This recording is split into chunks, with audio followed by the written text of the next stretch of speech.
3일 밤을 새웠습니다. 정확히는 72시간 동안 모니터 앞에 앉아서 XRP ETF 데이터를 뒤지고 또 뒤졌습니다. 커피 12잔을 마시면서요. 왜냐하면 뭔가 이상했거든요. 제 촉이 계속 뭔가 잘못됐다고 말하고 있었습니다. 여러분, 숫자 하나 보여드리겠습니다. 2025년 11월 15일 미국에서 첫 XRP 현물 ETF가 출시됩니다. 그날부터 오늘까지 정확히 16일이 지났는데요. 놀라운 일이 벌어졌습니다. 정말 단 하루도 빠짐없이 순유입을 기록했습니다. 이게 얼마나 비정상적인 일인지 비교해드리겠습니다. 비트코인 ETF, 역사적인 그 상품 기억하시죠? 출시, 첫 달에 5일 마이너스 났습니다. 이더리움 ETF는 어떻습니까? 불과 2주 만에 순유출로 전환됐습니다. 솔라나 ETF도 들쭉날쭉합니다. 어떤 날은 들어오고 어떤 날은 나갑니다. 정상적인 시장 반응이죠. 그런데 오직 XRP만 16일 연속 플러스입니다. 더 이상한 건 이겁니다. 가격은 계속 떨어지고 있습니다. 7월에 3.65달러 찍고 지금 2달러 초반까지 내려왔습니다. 개미 투자자들은 공포에 질려서 팔고 있습니다. 그런데 ETF로는 돈이 계속 들어옵니다. 기관들이 사고 있다는 얘기죠. 가장 극단적인 예가 12월 1일입니다. 그날 기억하십니까? 암호화폐 시장 전체가 폭락했습니다. 비트코인 급락, 이더리움 급락, 알트코인은 학살 수준이었습니다. 모두가 패닉셀 하던 그날 XRP ETF로 얼마가 들어왔는지 아십니까? 8,900만 달러입니다. 단 하루 만에요. 시장이 무너지는데 9천만 달러 가까이 들어왔습니다. 저는 이 패턴을 보면서 생각했습니다. 이건 뭔가 잘못됐다고요. 정상적인 시장 행동이 아니라고요. 그래서 더 깊이 파기 시작했습니다. 먼저 ETF 출시 타이밍부터 분석했습니다. 엑셀 시트를 켜고 날짜를 정리했습니다. 비트와이즈 2025년 11월 15일 출시, 캐너리 캐피털 이틀 뒤인 11월 17일, 그레이스케일 11월 20일, 프랭클린 템플턴 11월 22일, 일주일입니다. 딱 일주일 안에 월스트리트 톱티어 자산운용사 4곳이 동일한 상품을 쏟아냈습니다. 그것도 서로 경쟁사들이요. 여러분, 이게 얼마나 이상한 일인지 아십니까? 월스트리트에서 경쟁사들은 서로를 견제합니다. 누가 새로운 상품을 내면 몇 달은 지켜봅니다. 시장 반응 보고 리스크 분석하고 그 다음에 따라갑니다. 그게 정상입니다. 그런데 XRP ETF는 마치 약속이나 한 듯이 같은 주에 쏟아졌습니다. 누군가 신호를 준 것처럼요. 저는 이 지점에서 질문을 바꿨습니다. 왜 이럴까가 아니라 누가 시킨 걸까? 그래서 다음 단계로 넘어갔습니다. 이 자산운용사들의 임원진을 추적하기 시작했습니다. 링크드인을 뒤지고 과거 인터뷰를 찾아보고 이사회 구성원을 확인했습니다. 비트와이즈 최고 투자 책임자, 전 골드만삭스 출신입니다. 그 뒤에는 베인캐피털에서 일했습니다. 캐너리 캐피털 CEO는 벨리캣 디지털 자산 전 대표입니다. 그레이스케일은 디시즈 그룹 산하회사고 여전히 베리 실버트의 영향력 아래에 있습니다. 프랭클린 템플턴은 말할 것도 없죠. 1.5조 달러, 그러니까 우리 돈으로 2천조 원 넘게 운용하는 전통금융의 공룡입니다. 이 사람들이 바보일까요? 검증도 안 된 코인에 회사 평판을 걸고 ETF를 냅니까? 규제 리스크는요? 시장 리스크는요? 이 사람들은 한 푼이라도 잃으면 주주들한테 집단 소송을 당하는 사람들입니다. 그런데 ETF를 냈습니다. 그것도 4개 회사가 동시에요. 그리고 16일 연속 돈을 넣고 있습니다. 결론은 하나밖에 없습니다. 이 사람들은 뭔가를 알고 있습니다. 우리가 모르는 걸 알고 있습니다. 그래서 저는 밤을 새우면서 다음 질문으로 넘어갔습니다. 왜 XRP인가가 아니라 XRP 뒤에 누가 있나? 온체인 데이터를 파기 시작했습니다. 리플의 초기 투자자 리스트를 찾아봤습니다. 공개된 정보부터 시작했습니다. 2013년 안드레센 호로위츠가 리플에 투자합니다. 정확한 금액은 공개되지 않았지만 시리즈 A 라운드였습니다. 2015년 시게이트 테크놀로지가 들어옵니다. 2016년 일본의 거대 금융그룹 SBI 홀딩스가 참여합니다. 2019년 테트라곤이라는 헤지펀드도 투자합니다. 여기까지는 구글 검색으로 나오는 내용입니다. 누구나 알 수 있는 정보죠. 그런데 저는 여기서 멈추지 않았습니다. 각각의 투자사를 더 깊이 팠습니다. 누가 이 회사들을 운영하는지, 어떤 인맥으로 연결되어 있는지 추적했습니다. 안드레센 호로위츠, 이 회사의 공동 창업자가 마크 안드레센과 벤 호로위츠입니다. 실리콘밸리에서 모르는 사람이 없는 이름들이죠. 그런데 여기서 제 손이 멈췄습니다. 마크 안드레센, 이 이름 옆에 또 다른 이름이 보였거든요. 1999년 페이팔 초기 이사회 멤버. 제 등골이 서늘해졌습니다. 페이팔이라고요? 저는 더 파고들었습니다. 벤 호로위츠는 누구랑 가까웠을까요? 과거 인터뷰 기록을 찾아봤습니다. 여러 차례 언급되는 이름이 있었습니다. 피터 틸, 페이팔의 공동 창업자이자 초대 CEO. 실리콘밸리에서 가장 영향력 있는 투자자 중 한 명. 그가 운영하는 파운더스 펀드는 2016년부터 암호화폐 섹터에 공격적으로 투자하기 시작합니다. 저는 노트에 선을 긋기 시작했습니다. 페이팔, 안드레센 호로위츠, 리플, 이 선들이 어떻게 연결되는지 그려봤습니다. 그리고 또 다른 연결고리를 발견했습니다. 일론 머스크의 트위터 인수, 지금의 X 말입니다. 2022년에 440억 달러에 인수했을 때 누가 투자했는지 아십니까? 안드레센 호로위츠 그리고 피터 틸의 파운더스 펀드입니다. 이 사람들이 계속 같이 움직입니다. 20년 넘게 같은 편에서 같은 방향으로 움직이고 있습니다. 그리고 2025년 11월 XRP ETF가 동시에 4개 출시됩니다. 16일 연속 순유입됩니다. 10억 달러가 쌓입니다. 여기서 저는 더 거슬러 올라가 봤습니다. SEC와 리플의 4년 전쟁을 분석했습니다. 2020년 12월 22일 SEC가 리플을 제소합니다. XRP가 미등록 증권이라는 이유로요. 시장은 패닉에 빠집니다. XRP 가격이 반토막 납니다. 여러 거래소에서 상장 폐지됩니다. 4년간 법정 싸움이 이어집니다. 그 사이 SEC 위원장이 게리 갠슬러로 바뀝니다. 2021년 4월입니다.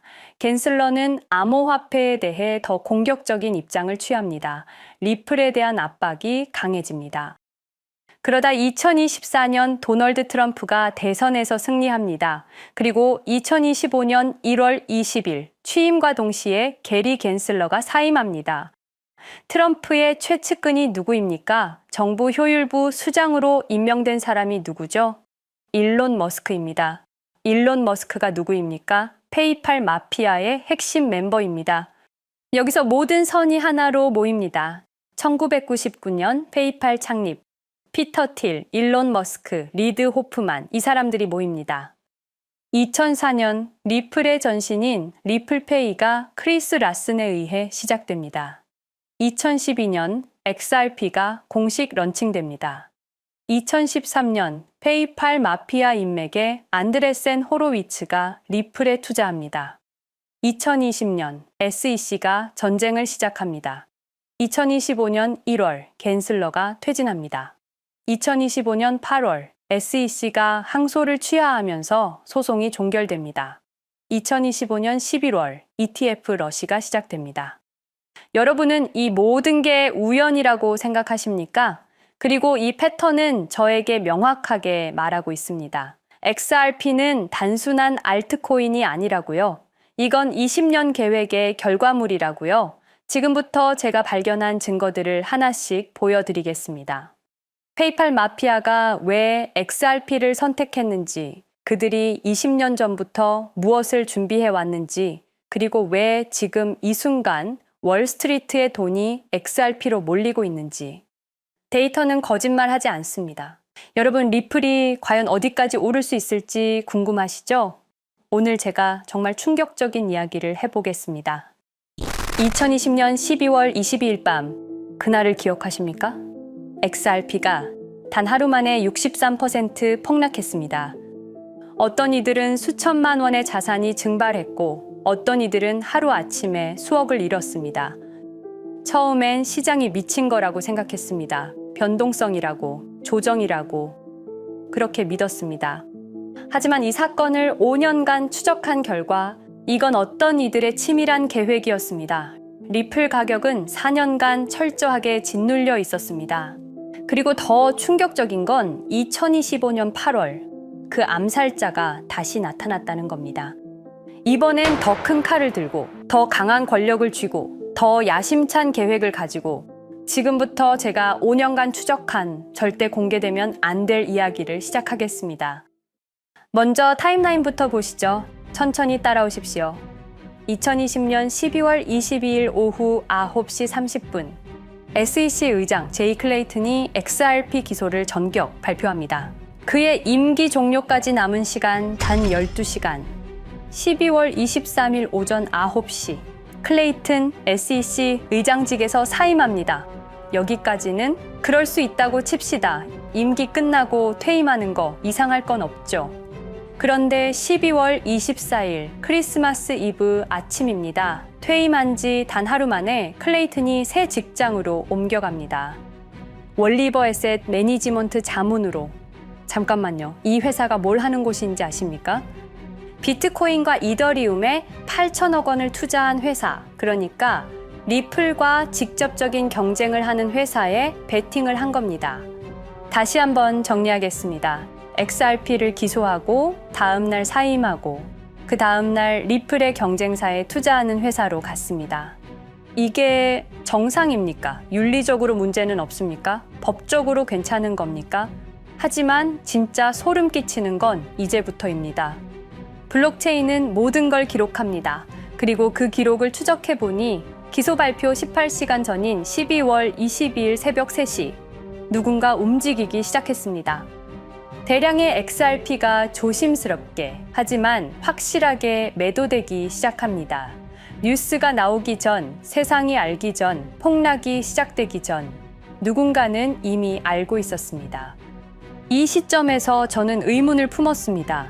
대체 왜 하필 리플이었을까? 이 사건을 이해하려면 XRP가 단순한 암호화폐가 아니라는 걸 알아야 합니다. 지금 여러분이 해외로 송금한다고 가정해보죠. 한국에서 미국으로 1,000만 원을 보낸다면 스위프트라는 시스템을 거칩니다. 전 세계 200개국 11,000개 금융기관이 연결된 거대한 네트워크. 벨기에 브뤼셀에 본부가 있지만 실질적으로는 미국이 완전히 통제하고 있습니다. 얼마나 무서운 권력이냐면요. 2012년 이란 핵 제재 때 이란 은행들을 스위프트에서 퇴출시켰습니다. 그 결과 이란의 경제는 즉시 붕괴되었습니다. 2022년 러시아의 우크라이나 침공 후 러시아 주요 은행들을 스위프트에서 퇴출시켰습니다. 이후 러시아의 루블화는 30% 이상 급락했습니다. 스위프트에서 쫓겨나면 그 나라는 국제거래에서 완전히 고립됩니다. 이게 핵무기보다 강력한 이유입니다.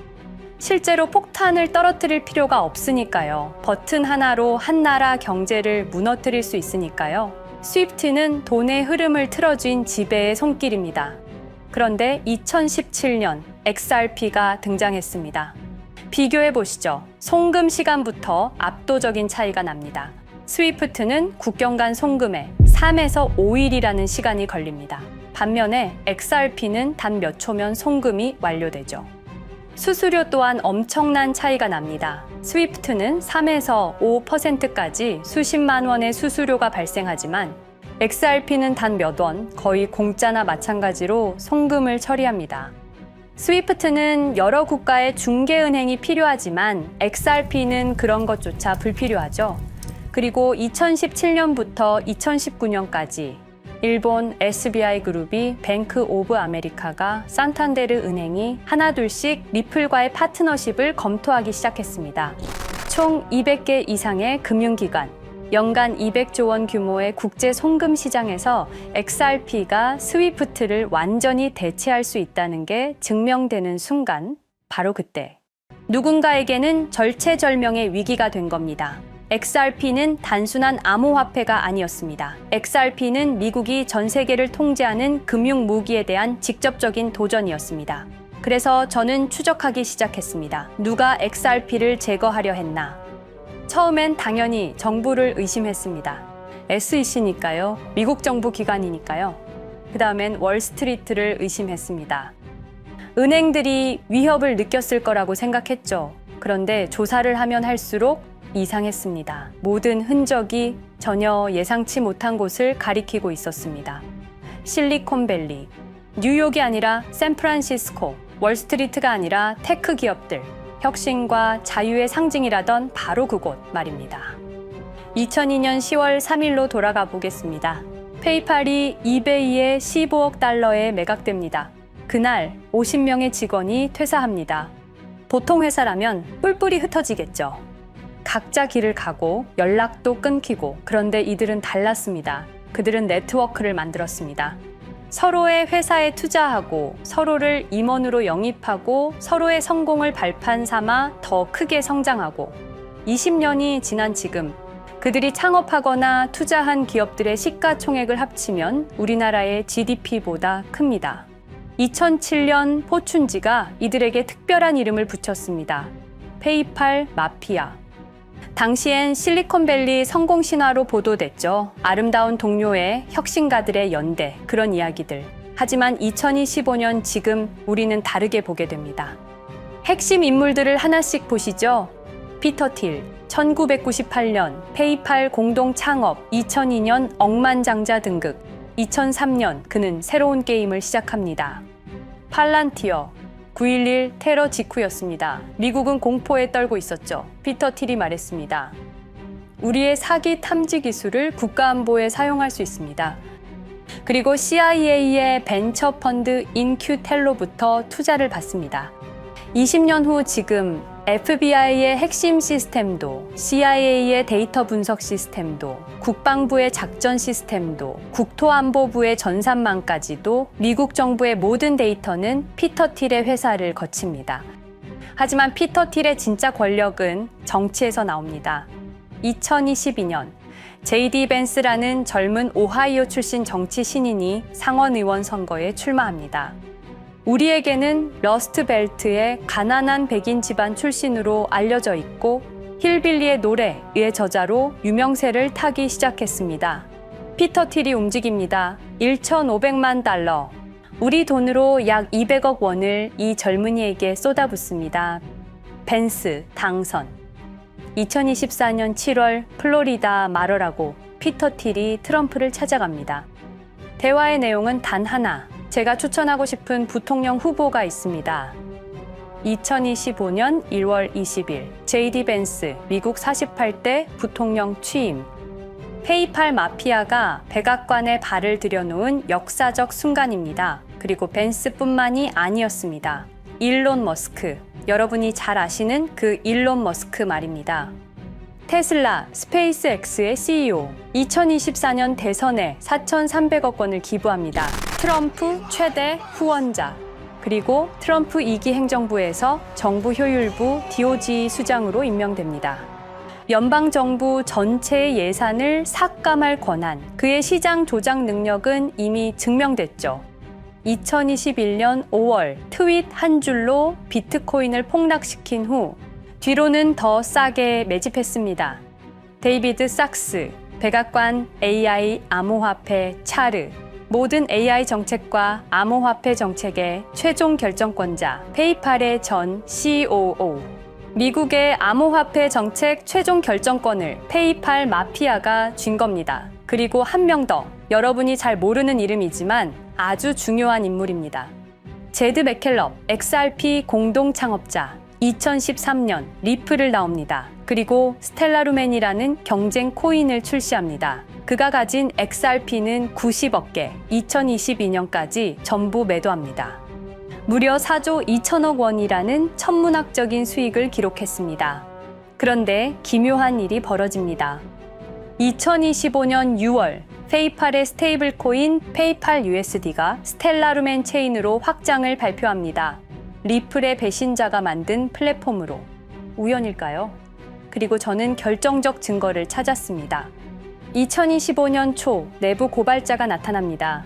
월리버 에셋 매니지먼트. 기억하시죠?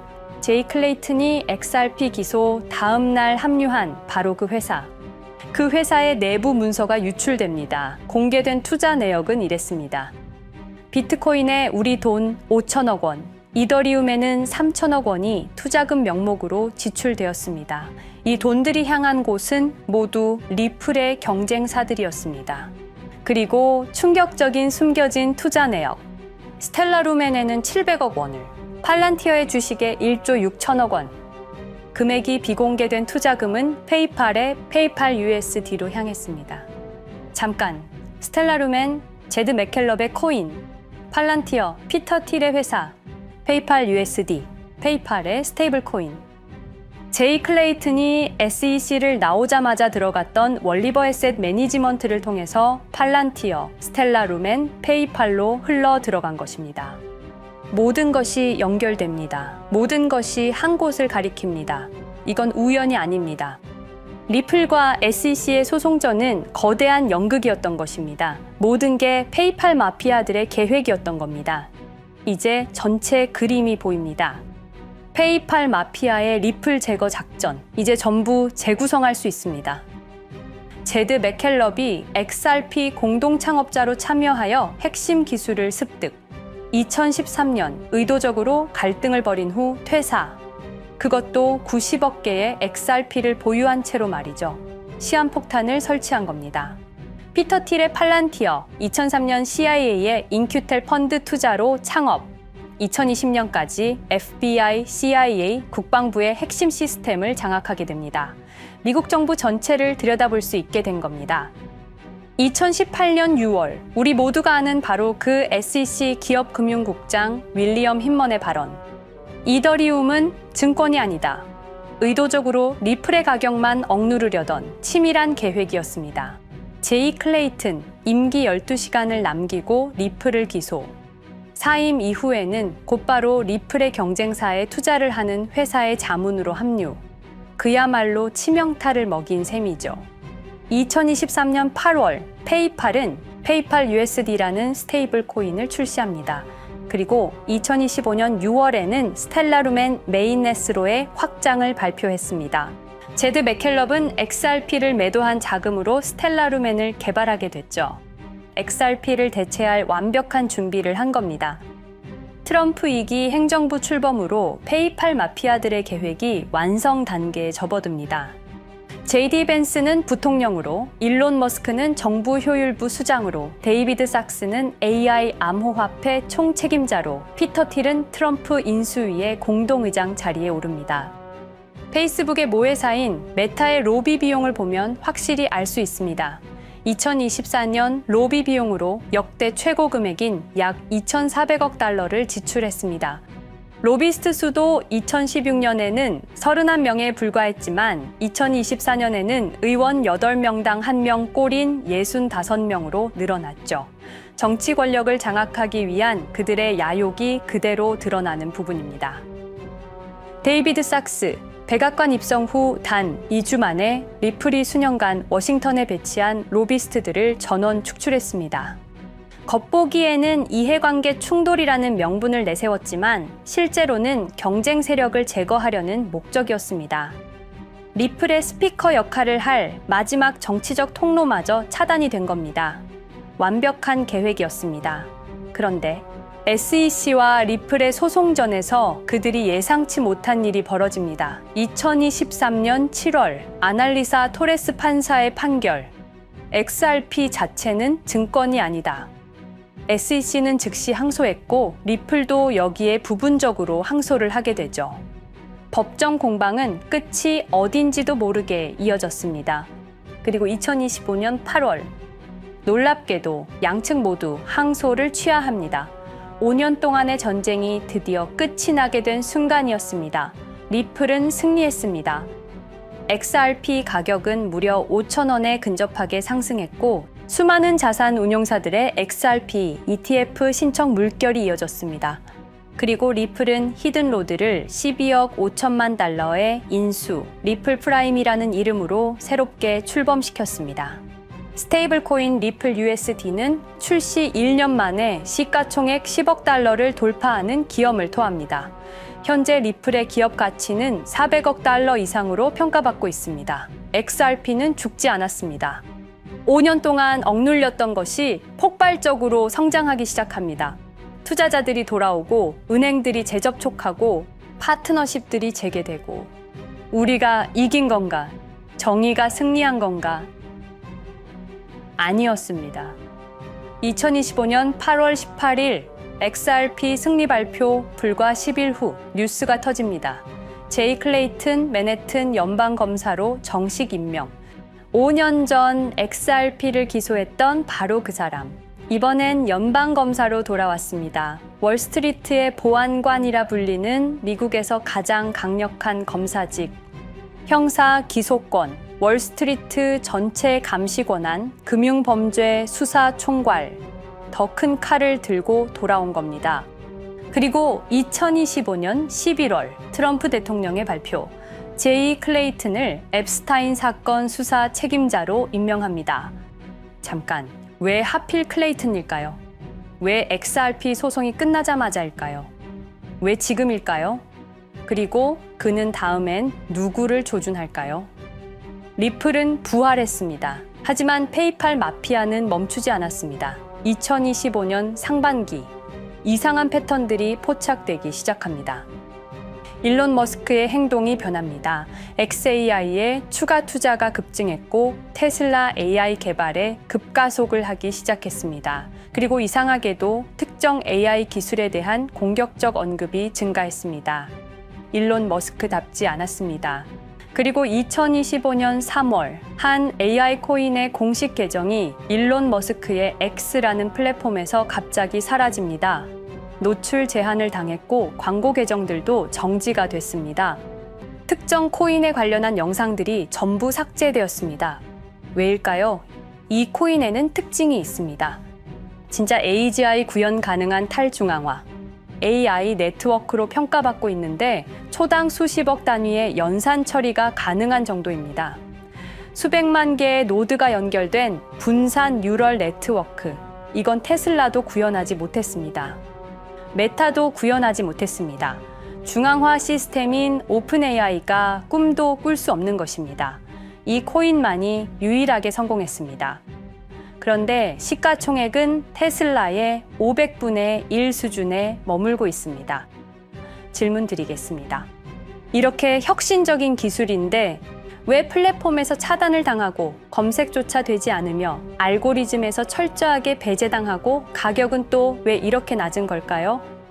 답은 하나입니다. 그들이 지금 사고 있기 때문입니다. XRP 때와 똑같은 패턴입니다. 역사는 반복되고 있습니다. 그리고 지금도 머스크와 페이팔 마피아의 자금이 이 코인으로 조용히 흘러 들어가고 있습니다. 가격이 낮은 건 무가치해서가 아닙니다. 리플이 그랬던 것처럼 그들이 움직이고 있기 때문입니다. 저는 이 AI 코인의 정체를 여기 유튜브에서 공개하려 했습니다. 하지만 치명적인 문제가 있습니다.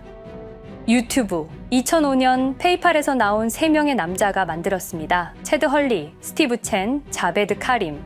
여러분이 지금 보고 계시는 이 유튜브라는 플랫폼조차도 모두 페이팔 마피아 출신의 감시망 안에 있습니다. 그리고 X는 일론 머스크가 소유하고 있습니다. 페이스북은 피터 틸의 첫 외부 투자로 시작했습니다. 그들은 플랫폼을 소유하고 있습니다. 백악관도, SEC도, FBI, CIA 계약도, 주요 SNS 플랫폼도 모두 그들 손안에 있습니다. 이전에 제가 이 코인을 공개한 영상이 있었습니다. 그러나 그 영상은 바로 삭제됐고 채널도 정지됐습니다. 가이드라인 위반은 전혀 없었습니다. 그냥 사라졌습니다. 불편한 진실이 다뤄질 때마다 이런 일이 반복됐습니다. 하지만 한 가지는 분명합니다. 5년 전 XRP 투자자들은 속수무책이었습니다. 그런데 그들은 포기하지 않고 5년을 버텼습니다. XRP는 부활했고 포기하지 않는 사람들은 큰 수익을 얻었습니다. 그들은 우리가 잊었다고 생각합니다. 그들은 우리가 용서했다고 생각합니다. 그들은 우리가 포기했다고 생각합니다. 역사를 기억하는 자가 역사를 만듭니다. 자, 이제 질문하겠습니다. 역사는 지금 이 순간에도 반복되고 있습니다. 똑같은 패턴으로, 똑같은 방법으로 또다시 당할 수만은 없습니다. 그들에게 리플이 당했던 것과 똑같은 패턴으로 가격이 짓눌리고 있는 이 코인은 리플이 그랬던 것처럼 결국 모든 걸 이겨내고 상승할 수밖에 없을 것입니다. 그들의 계획을 미리 예측해서 우리가 조금이라도 더 빨리 움직인다면 우리는 도지코인, 시바이누를 초기에 매수했던 사람들처럼 상상할 수도 없는 수익을 올릴 수 있을지도 모릅니다. 저는 오늘 이 코인을 여러분께 공개하겠습니다. 단, 유튜브의 스크립트, 작성 기능 때문에 직접적으로 언급할 수는 없습니다. 영상 설명란과 고정 댓글에 있는 링크를 통해 간단한 양식을 작성해 주시는 모든 분들께 이 코인을 알려드리도록 하겠습니다. 선택은 여러분의 몫입니다. 아무것도 하지 않으면 아무 일도 일어나지 않습니다. 행동하십시오. 그러면 여러분의 인생은 바뀌게 될 겁니다. 긴 영상 시청해 주셔서 감사드리고 궁금하신 점은 댓글을 통해 말씀 주시면 제가 성심성의껏 답변해 드리도록 하겠습니다. 감사합니다.